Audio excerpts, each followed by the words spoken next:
গণভোট প্রশ্নে বিএনপির অবস্থানের তীব্র সমালোচনা করেছেন জাতীয় নাগরিক পার্টির মুখ্য সমন্বয়ক নাসির উদ্দিন পাটোয়ারী। চাঁদপুরের মতলব উত্তরে অনুষ্ঠিত ঈদ পুনর্মিলনী ও যোগদান অনুষ্ঠানে তিনি দাবি করেন, বিএনপি আওয়ামী লীগের রাজনৈতিক ফাঁদে পা দিয়েছে এবং দলটির নেতৃত্বকে সতর্ক হওয়ার আহ্বান জানান।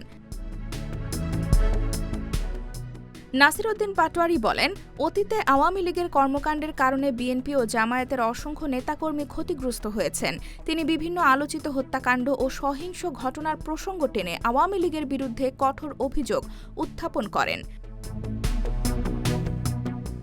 অনুষ্ঠানে বক্তব্য দেন এনসিপির মুখ্য সংগঠক সার্জিস আলমও। তিনি বলেন, জনগণের ভোটে নির্বাচিত প্রতিনিধিরা যদি গণভোটের মতো গুরুত্বপূর্ণ বিষয়ে জনগণের মতামতকে অগ্রাহ্য করেন তবে তা জনগণের সঙ্গে প্রতারণার শামিল।